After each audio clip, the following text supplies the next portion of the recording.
No judging here.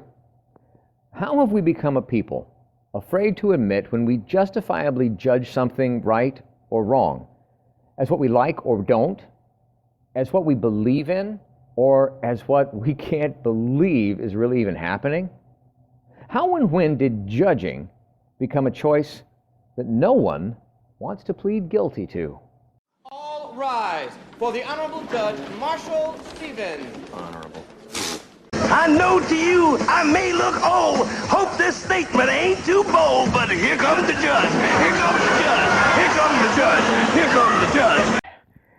And it's time for another unbuckled bumpy ride with your guide, the stark raving LEAN-atic himself. I'm Jim. Let's jump right in again.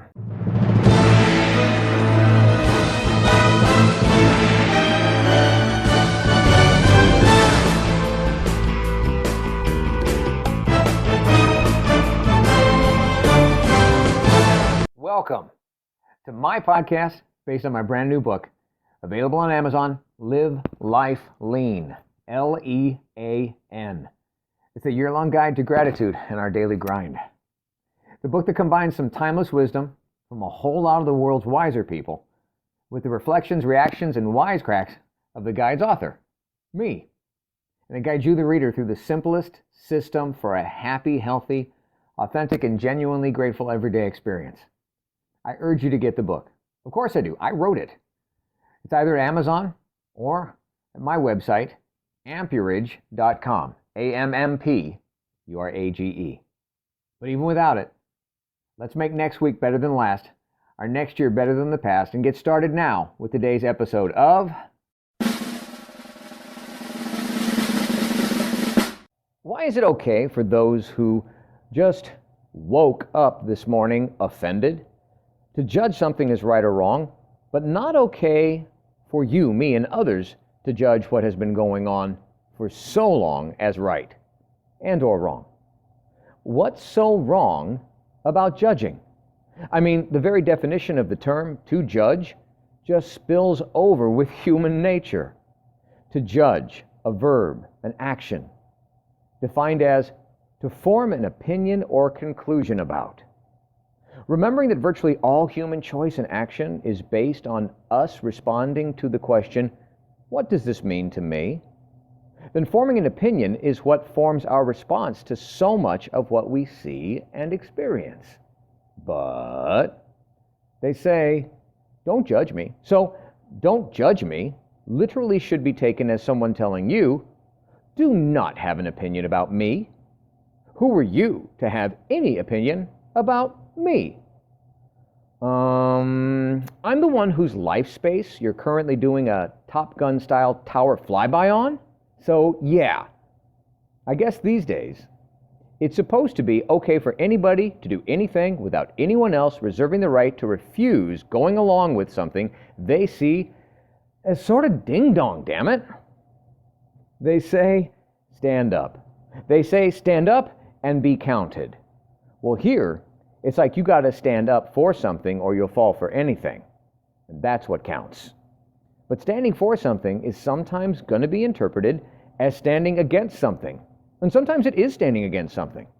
But when did we give up the right to shape and share and state an opinion? Because according to the definition, that's what judging is. Judging is not condemning. Judging is not preventing. Judging, just allowed an opinion. Because even Mama said, stupid is as stupid does, you know. But nowadays, whenever we get challenged with our natural ability to shape and share and state an opinion, to stand up for, else we'll fall, to just judge, but to judge justly, it's becoming less being comfortable and confident stating that stupid is as stupid does, and seems more like, run, Forrest, run!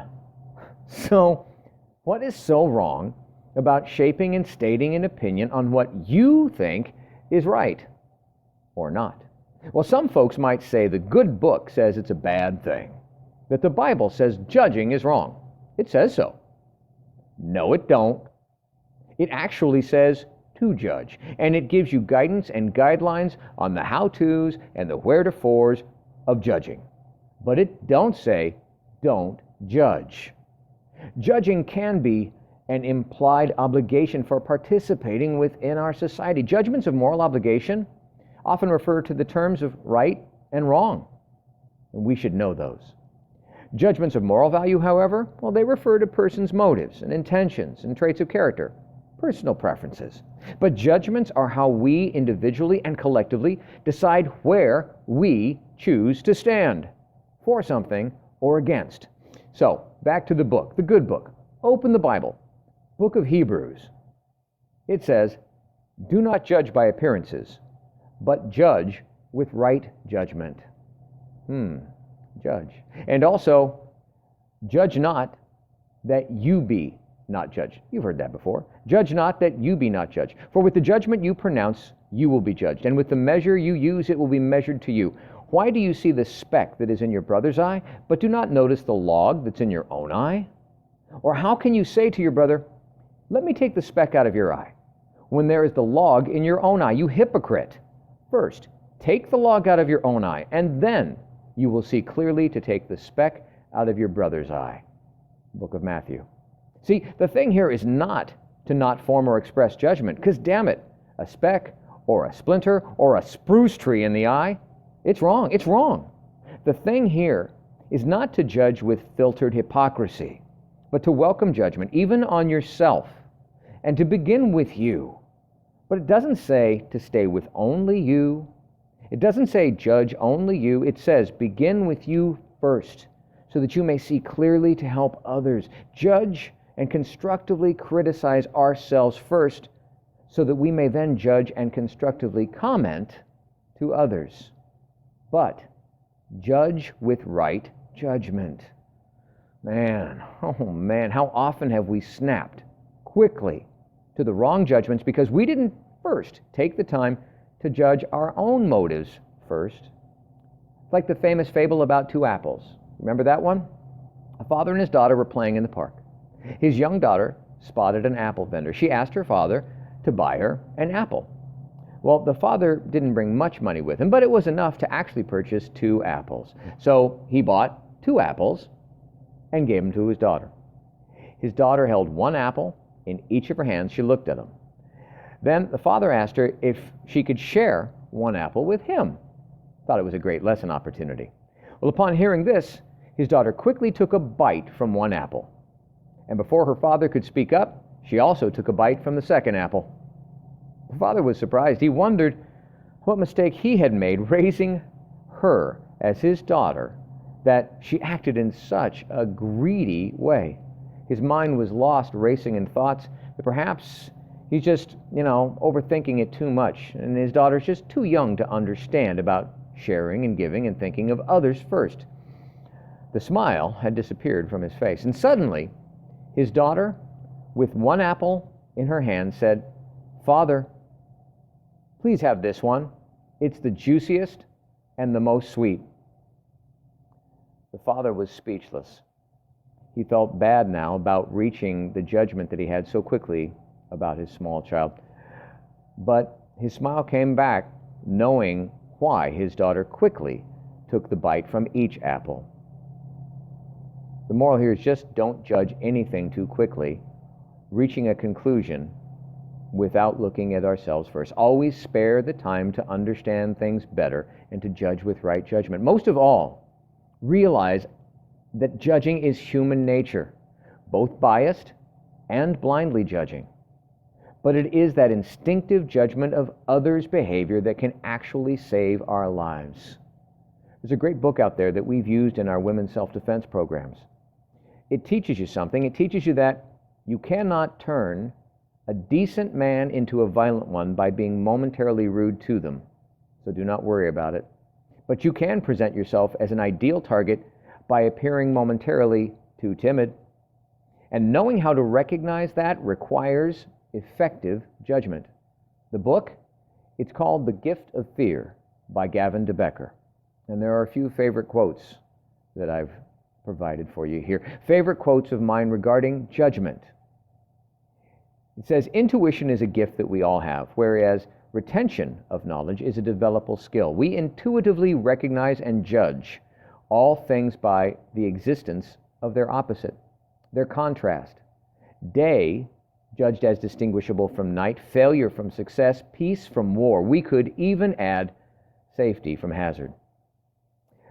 Then De Becker, the author, goes on to quote Albert Einstein and reminded us, Albert Einstein said that when you follow intuition, the solutions come to you, and you don't know how or why. It sounds instinctive to me. I would have you consider, even ask you, to judge this as right or wrong, that judging is intuitive to us. And those who are least comfortable with that, well, they may be the least comfortable with their own innate judgmental mentality. After all, we most often accuse others of what we've been guilty of ourselves. Guilty of ourselves. Guilty. See, guilty is not the same thing as being judged. Guilty is a descriptive of involvement responsibility. There are people out there in our world who are guilty of something that only they know about and have not yet and may never be judged for it. No. Judging is a response to how our brain and personal preferences describe something. So the next time someone tells you, "Don't judge me," ask them, why not? It's only natural. And a person's judgments about the world, they say more about their own character than the character of the person concerned about the judging. And when it comes down to being judged, well, just because it may annoy you doesn't make it wrong. Well, I hope you found that entertaining, educating, and life-changing. But let's be honest, 2 out of 3 wouldn't be bad. Now, more words of wisdom to wow your socks off from the Live Life Lean Guide itself. This entry from page 75. Yet those that call evil good and good evil shall one day have their way and regret it for eternity. And the guide's point of view on this? That might be why it's not for man to be the yardstick for measuring good or evil. But if not man, then whom? So what do you think about this? Using the Live Life Lean guided system, what have you learned recently that's new? What are you earning that's not easily handed to you? Where are you adding to the world that's not only about you? Please be grateful for all of that. Reflect on it, respect it. But before you navigate somewhere next, please like, subscribe, and share to show you care. Thank you for listening. I hope you're enjoying your copy of the Live Life Lean, LEAN guide. Enjoying it almost as much as I did creating it. And if you don't have a copy yet, go on over to amperage.com or Amazon and get started today experiencing the amazing power of knowing every day is literally yours to be grateful about. And you need never feel unfulfilled again. I'm Jim Hall. And until next time, good health, God bless. And now, go get a little dirty learning something new. Earning what's not given to you. Adding to this crazy world that we share. And navigating your way to something new and next.